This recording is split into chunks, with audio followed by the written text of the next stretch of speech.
So let me introduce Hassan. The next two speakers, we are down to two speakers. We have amazing sessions in last 4 hours and really exciting. So let me introduce Hassan. So Mehdi Hassan, he is CTO of the EPB group, and he's worked for different technologies for Microsoft Data Platform and telecom valued added services, and also into audio video streaming. He's one of the organizer in the Tech Forum Bangladesh, and he speak regularly and organize the local events and virtual past chapters, SQL Saturday, and a lot of Azure conferences. So Hassan, the floor is all yours. Yeah, you can share your screen, right? Yeah, Hassan, can you please share your screen, please? Yeah, yes, sure. Yeah. Thank you. Thank you.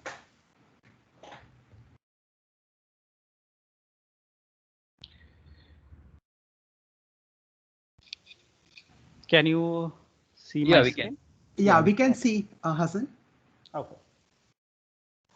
Hi everyone, welcome to APEC Data Session 2020, especially to my session. This is Mehdi Hassan. I'm from Bangladesh basically. Today I'm going to take a talk. My session is getting started with SQL ML services with Python. Something about me. As Oro already introduced me, I'm working in EB Solutions Limited, and I'm working as a CTO there. And in my free time, basically, I used to speak in our local community tech forum and in different SQL Saturday group and some Azure and some others international community. So let's jump to my session. Okay. Today, I am going to cover what is ML services, why ML service is required, how it works, its benefit, and then we'll check the history, and we'll check the installation, and then run Hello World, and then we'll look into the internal architecture modeling. We'll do the modeling, deploy the model, consume, and check the reporting, how to monitor and reporting and resource governance. And finally, we'll check the security and how to ensure the security. And that's all basically I will going to cover today. Let's start. So before starting, I would like to know that if we have the already have the experience on machine learning, especially if someone might deploy it, or you might also consume it. So whatever your answer or whatever you do, we can basically share our experience together on machine learning services.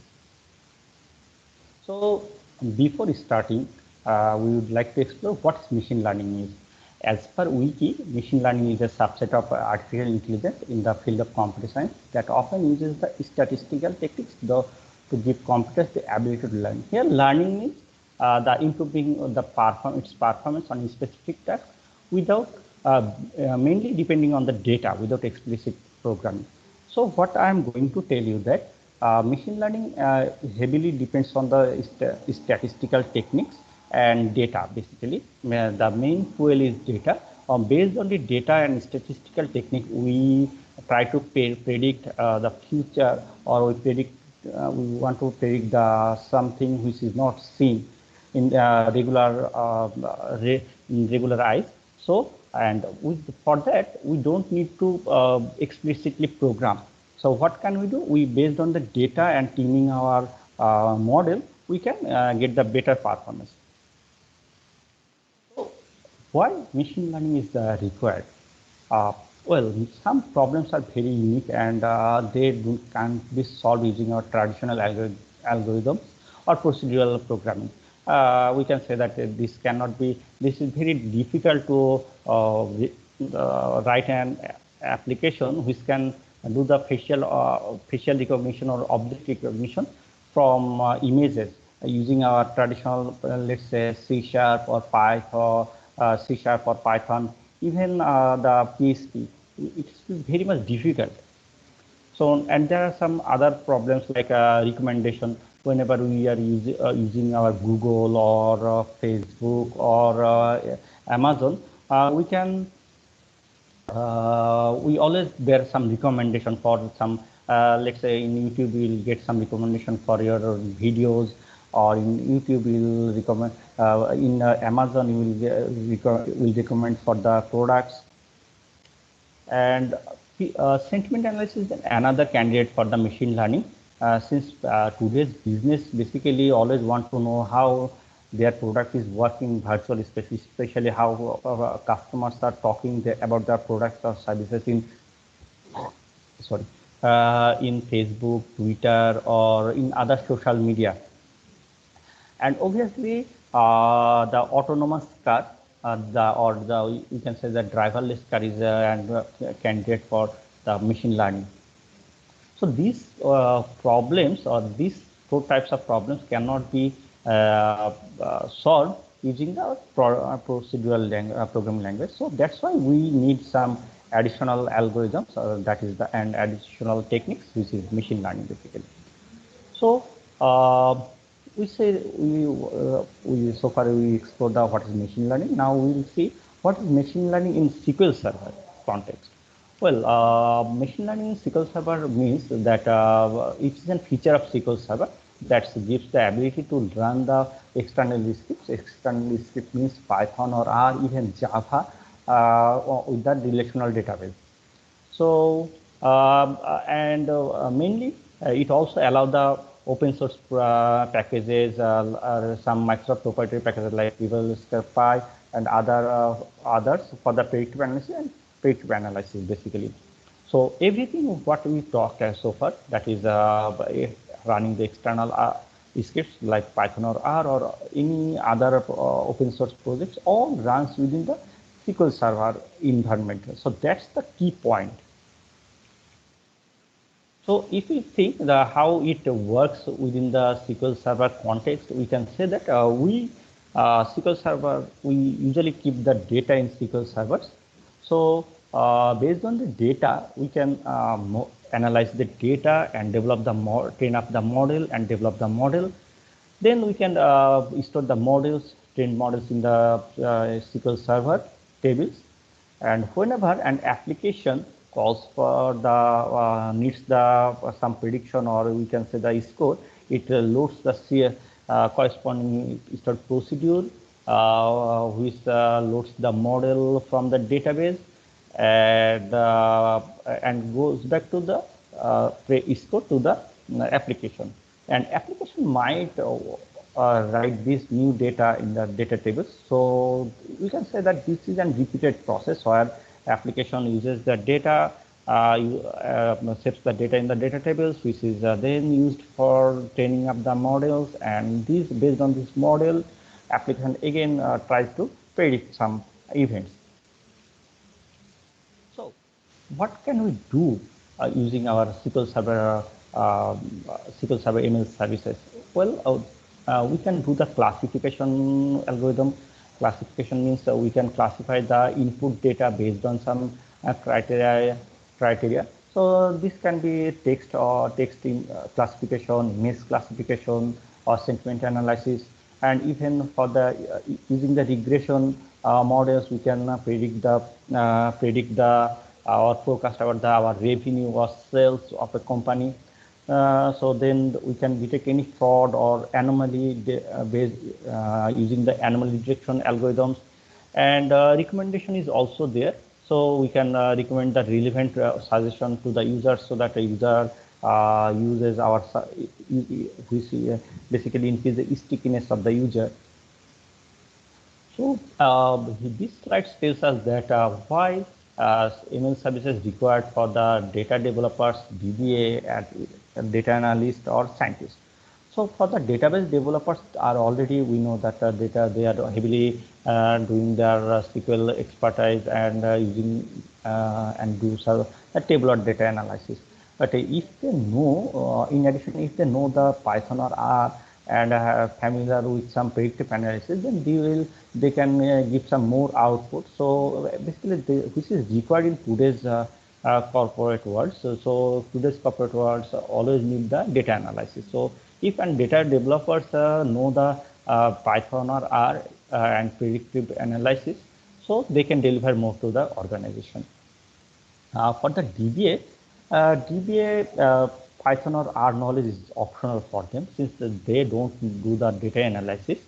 But which is required for them is they need to monitor and govern the resources and allocate the resources properly to the external scripts. And so that SQL Server is always in can provide its best performance. So data analyst usually they are already familiar with the Python or R, and they are already know predictive analysis. So they can easily work in the SQL Server environment. And data scientists definitely they already are a master of Python or R and some predictive analysis. So that's the requirement to the developers or DBA of ML services.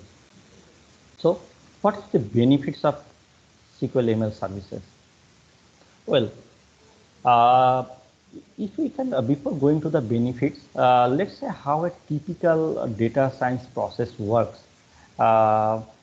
Actually, the typical data science science process involves the data movement outside of database.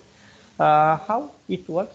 Let's say whenever a data professionals need some data, they usually ask for the data DevOps or database DBA, and who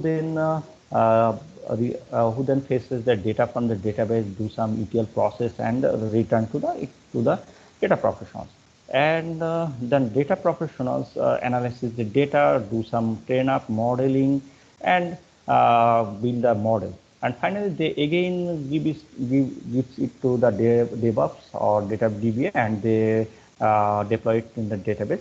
So here, the main challenge, what I'm saying that here data is moving outside of the database, and it goes to different hands and completely outside of database basically.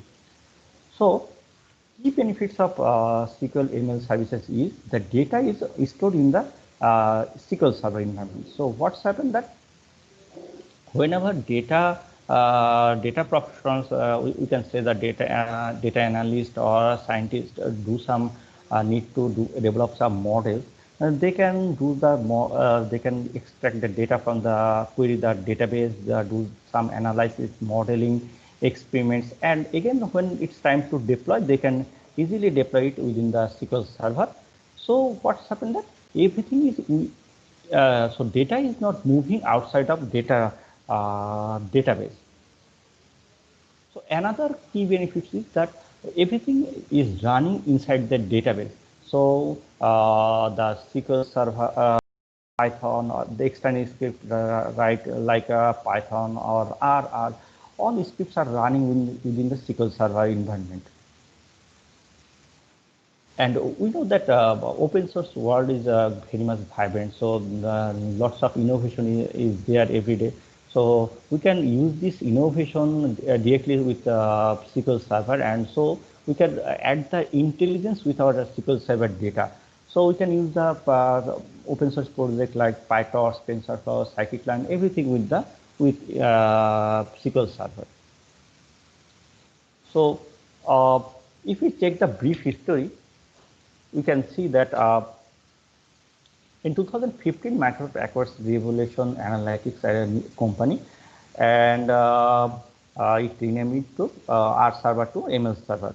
In 2016, Microsoft launches the ML services for R, and 2017, Python is included within the ML services, and 2019, Microsoft introduces the extensibility framework, which is we'll discuss on this later in our later part of this session, and also the Azure Database Services for R. So let's go to the installation process basically. So installation process is very much straightforward. we can say that we'll run the setup as administrator on local machine. Then start the setup wizard. From the installation tab, you select the new SQL Server standalone installation, or you can add the features to an existing installation.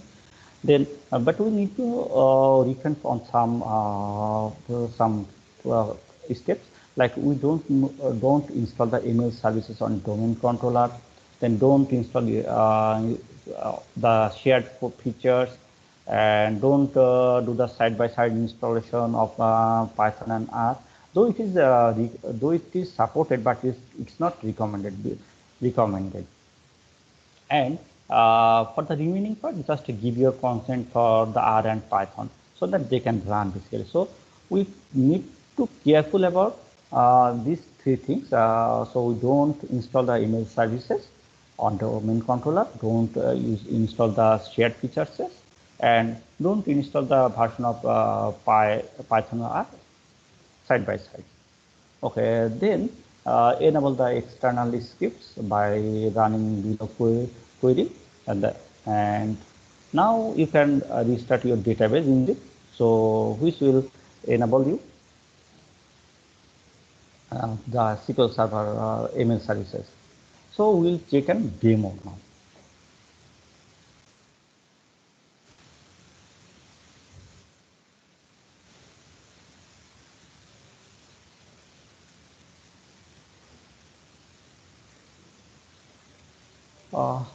Just a minute, I am sharing my screen.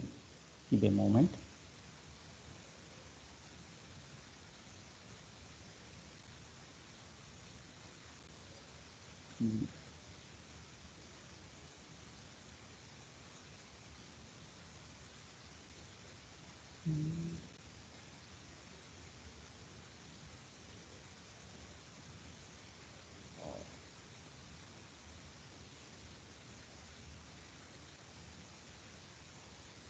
Can you see my screen?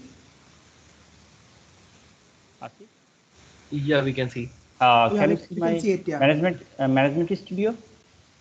Yeah, we can see a management studio. Okay. Let's run the hello world example.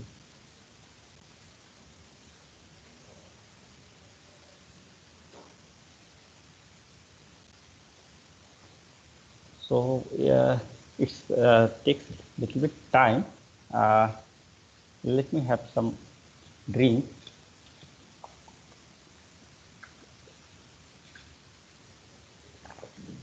Yes, the result comes.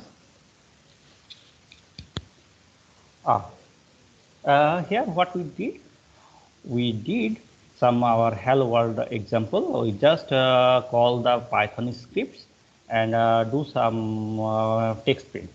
Hello maybe. So we'll explain our demo in next slides. Let's go to our main presentation. Can you see my slides? Yes, Hassan, we can see your slides. Okay.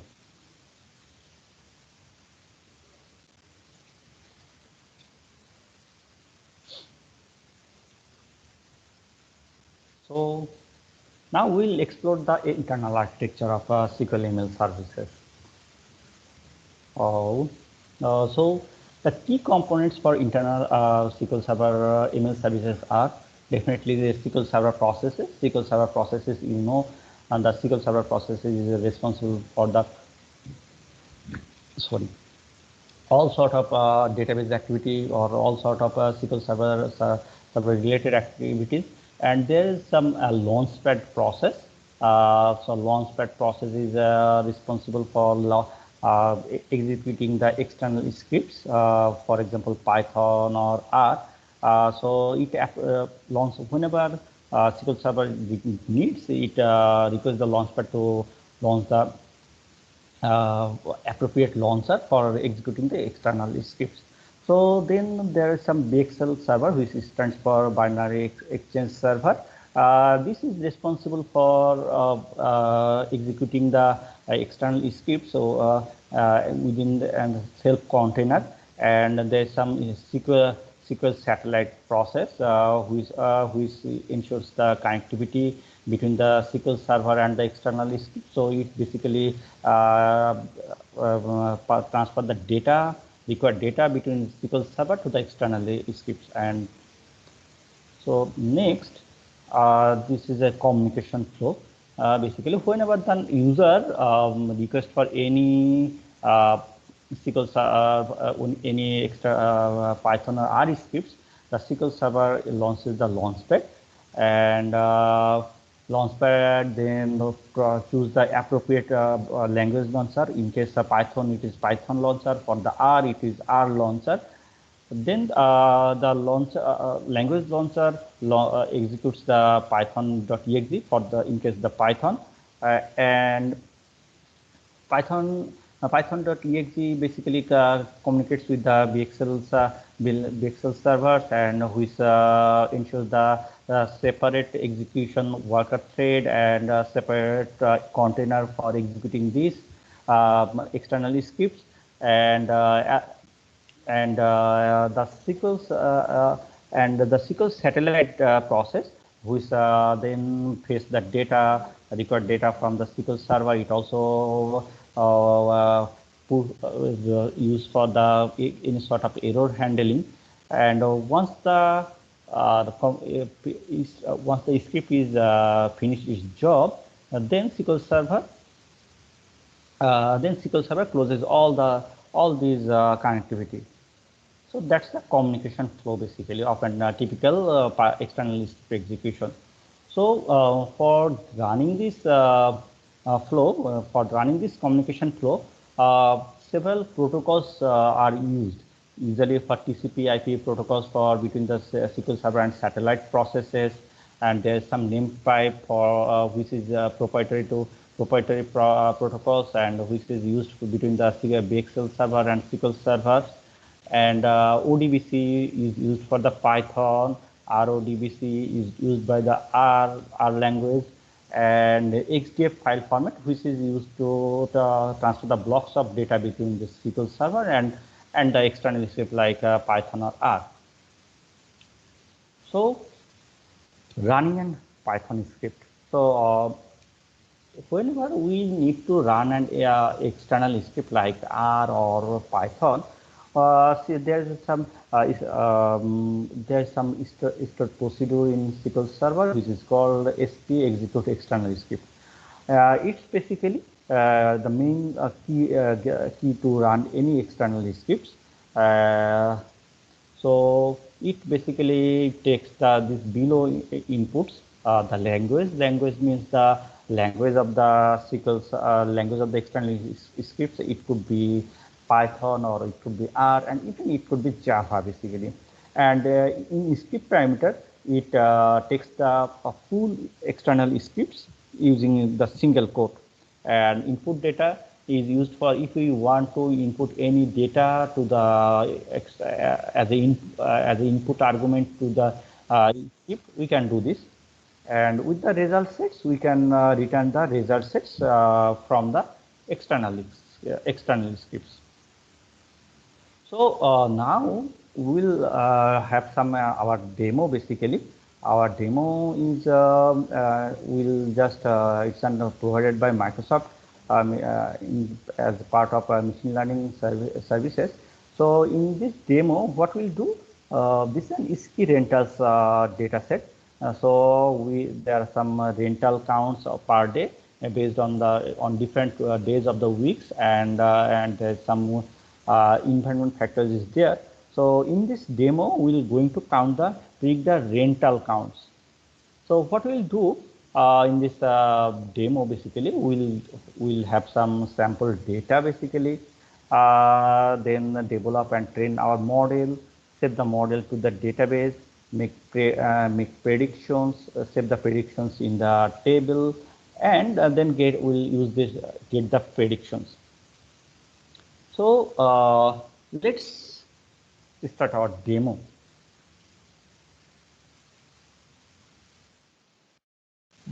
Are you able to see my management studio?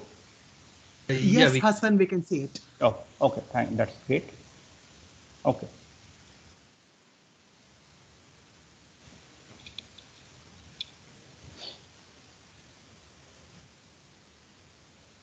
So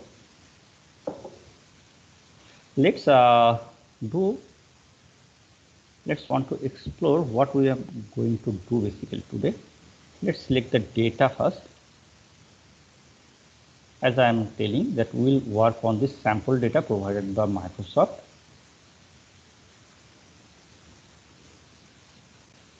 Yes, there are some year-wise data. You can see that this is the year, the month of the year, then day of the month, then some rental counts of that day, and it's the weekday. Is it an holiday? If there is snow, if there is some, you can see remaining this data, and there's some data from 2013, 14, and 15.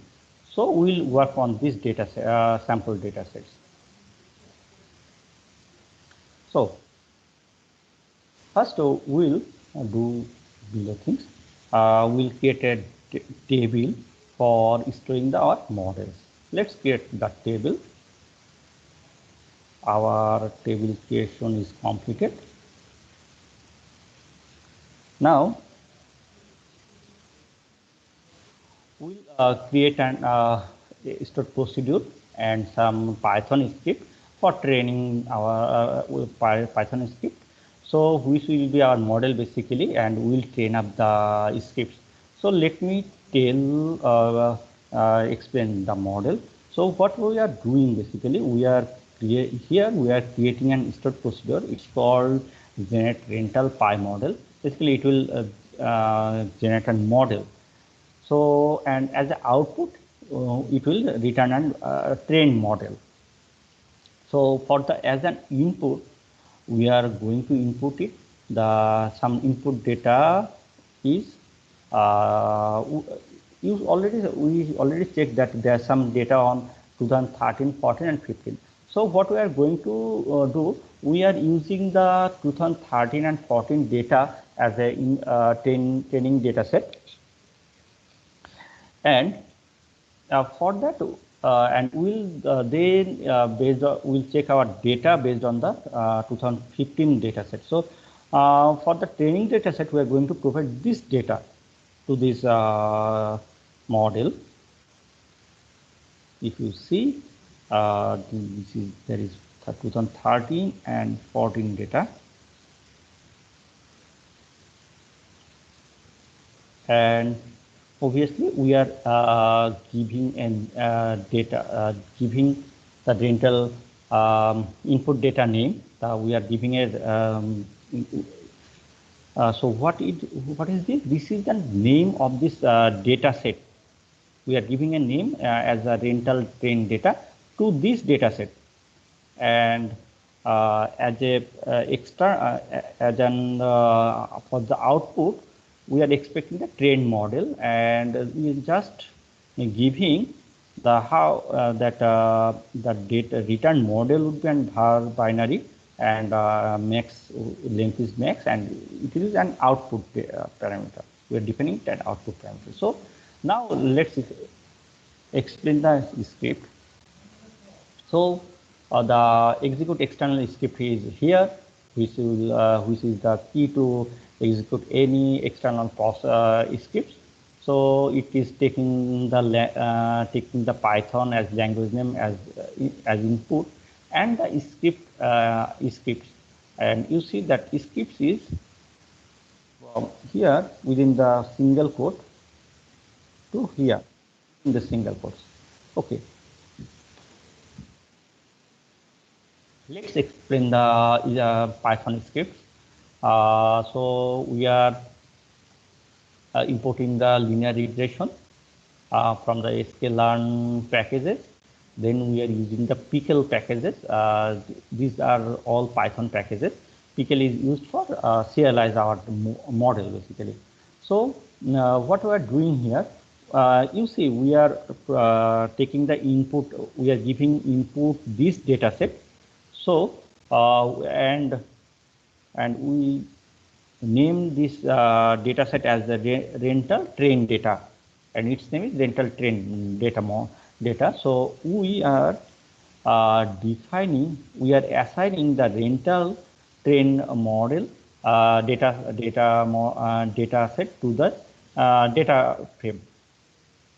A local variable data frame. DF is a local data frame variables, and we are just selecting the number of columns in this data frames to the columns variable. And what we are going to do now next to predict our target variable is rental count. That means this column is our target variable. So we want to predict our rental. So our target variable is rental. So now we are initializing model, the linear regression model. You remember that we already imported. Here we already imported the linear regression model. So we are creating an instance of linear regression model, and now we are fitting the model. That means we are giving the training, and here is all the columns. That means all these columns: rental count, year, month, day, weekday, snow, holiday, these columns, and our target data frame is this. So what will happen that after that training, this linear model will be our trained model. So after this line, the linear model, lean underscore model variable will hold and trained model, and you see that we imported another package which is Pickle. So this Pickle. This is used to serialize we are just serializing our model and keeping it in our trained model. And now you see that, and we are returning this trained model as an output of this start procedure. So now we are going to create this start procedure. We are creating this start procedure. Now what we'll do, we are declaring a variable or model, and we are calling this above start procedure generate rental py model, and supplying this model variable as output models. And in this here we are going to insert this our model in our parental models table. So let's execute. So it will take a little bit time. Let's I'm keeping some water in this break.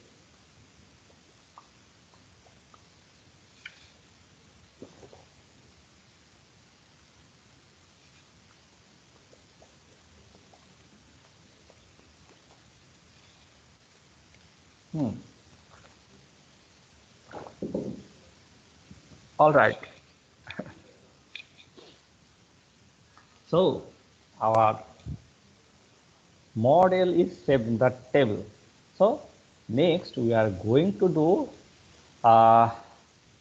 what we did so far.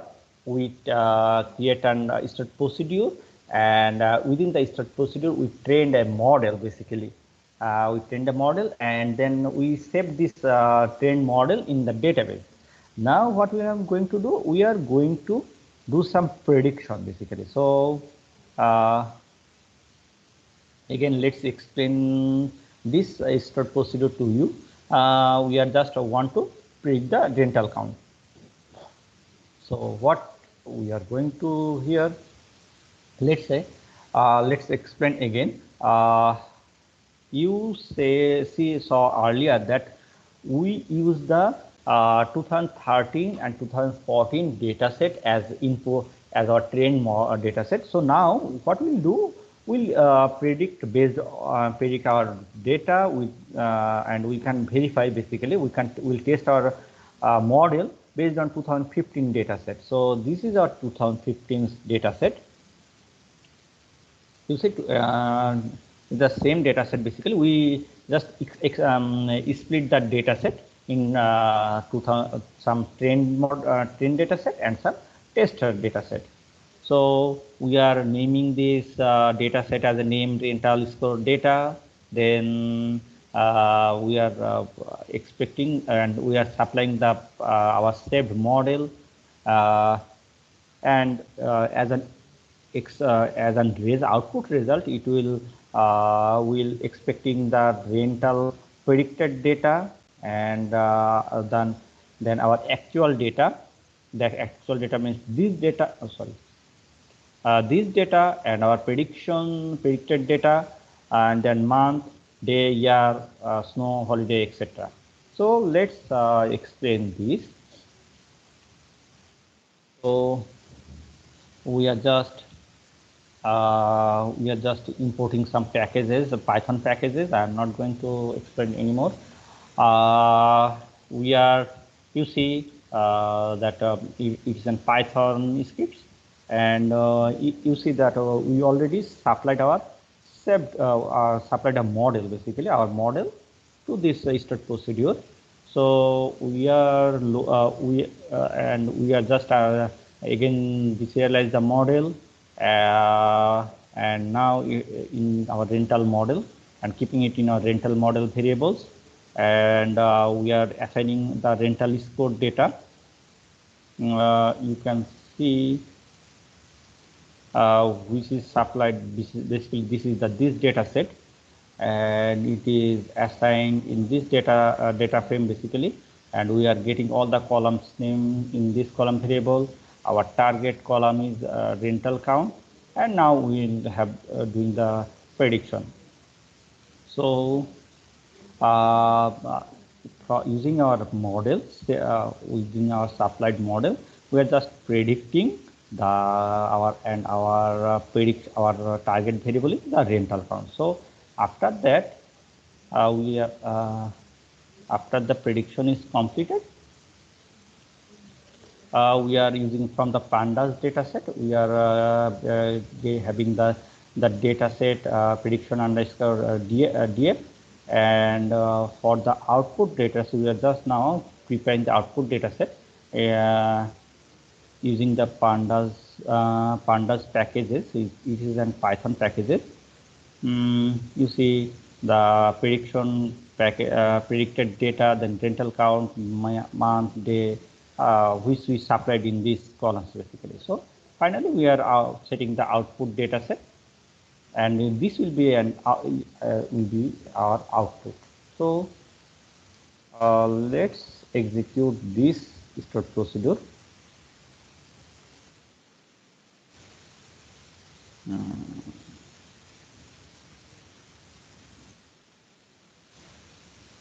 So our start procedure is created. Now what we'll do, so you see that we are taking some output from this start procedure. Now we are going to save this output in this date table basically. This is this will hold our outputs. We create this table. So now what I'm going to do, we'll just going to predict using our prediction, using the prediction rental model. So we are calling this. So it will take a little more time. Let's wait.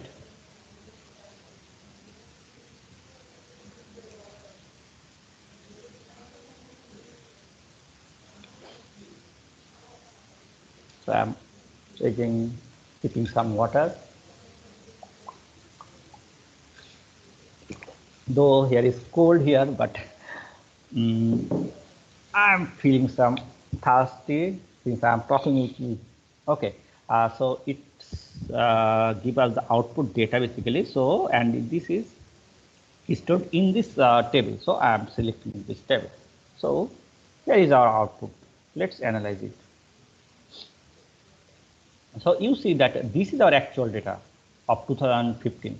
So this is actual rental count, month, day, year, weekday, snow, is it a snow day or holiday, etc. And this is our predicted value. So we are seeing that our prediction is almost, our predicted value is 41 and actual was 42. This matches, this data is matched, and again our predicted value is 19 and here predicted value is 20. So we can say that our model can almost accurately predicted our actual data basically. So let's go to our slide.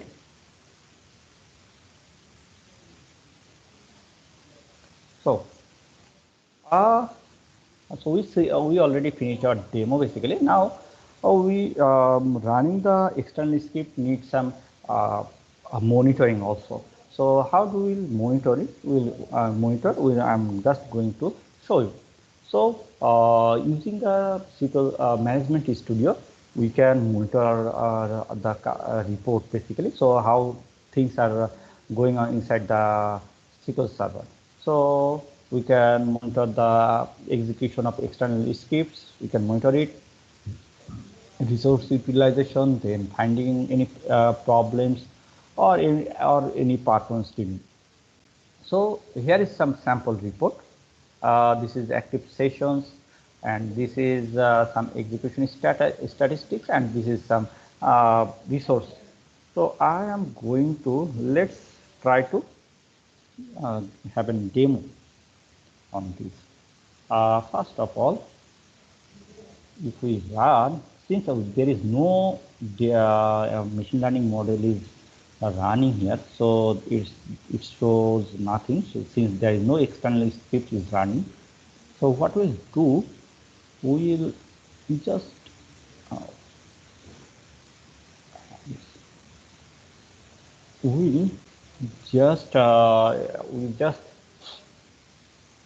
running an script or the hello world script, and we added a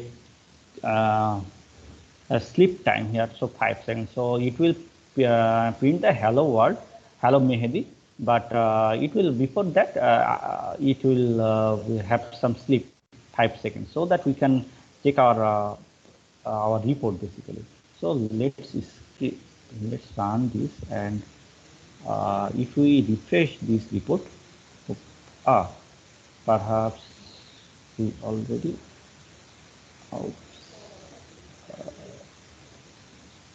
there's some error basically. Oh, I think it will now. You know, Python is an indented oriented. Oh, it's wait. So let's make it little bit bigger value. So 10 seconds, it will wait for 10 seconds. If we now executing this, and if we refresh this, hopefully you can see, yes, we can see that, and the Python script is running database on database tutorial database. We are using the default login name, and the total elapsed times, etc. It's showing. So, oh sorry, and we'll check some other reports also. The active session, the execution statistics. If we refresh it, let's refresh it. So it shows that total execution times, total execution errors, and total execution 83.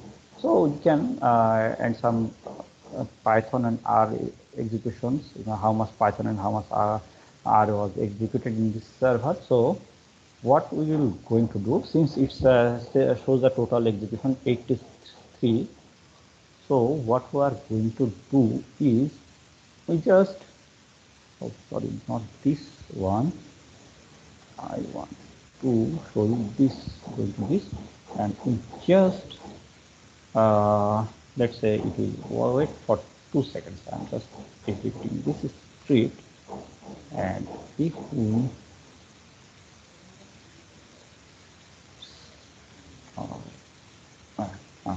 so it's still showing 83. Now we are going to refresh it. See, this value is changed, and this value is also changed basically.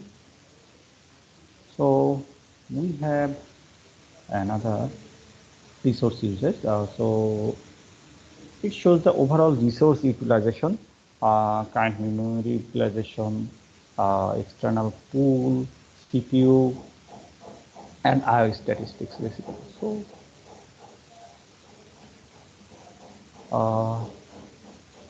let's start our present.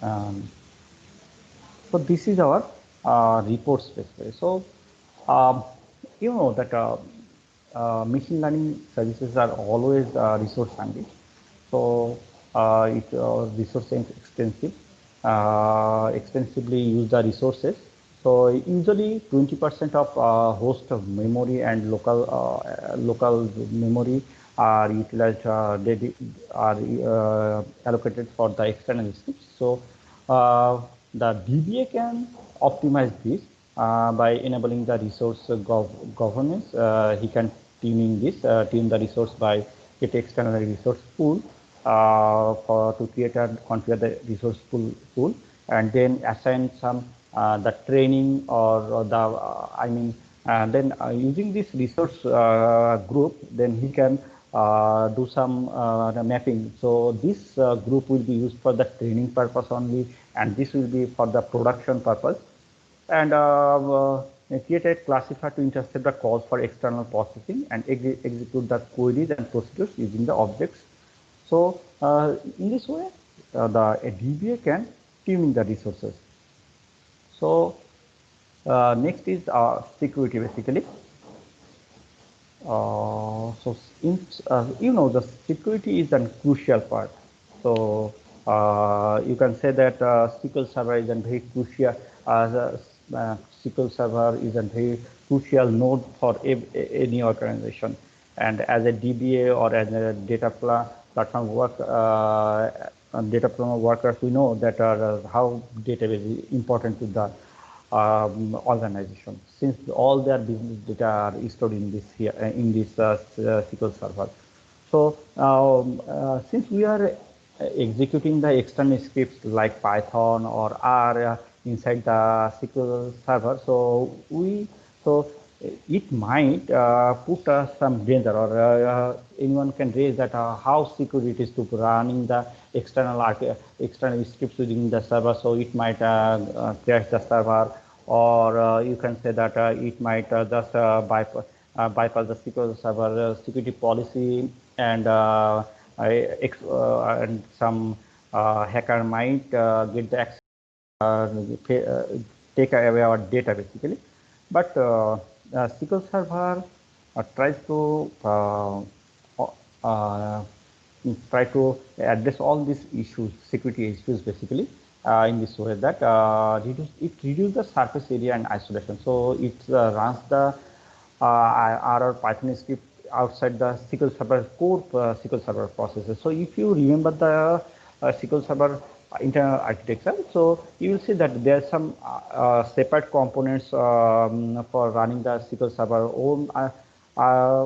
own processes, and some separate processes for the external scripts, running the external scripts. So thus it isolated the core SQL Server processes functionalities and the external script functionalities.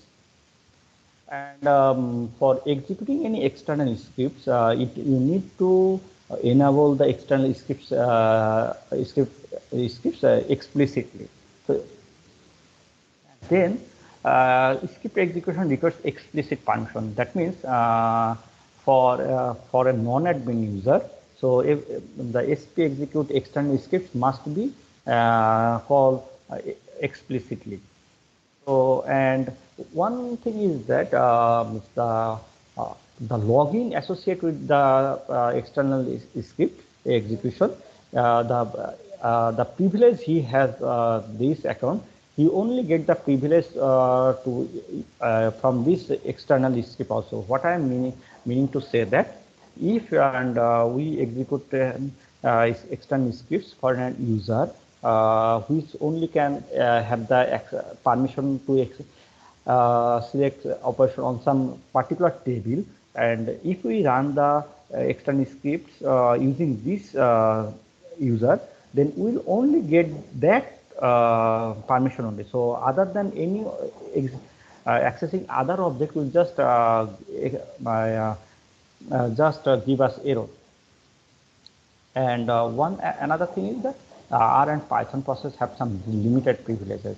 That means that R or Python process run isolatedly, so under the app container. So if you remember the our internal architecture, the BXLR processes which isolate every external scripts in separate containers. So one container has no idea of another container. So thus they just secured everything.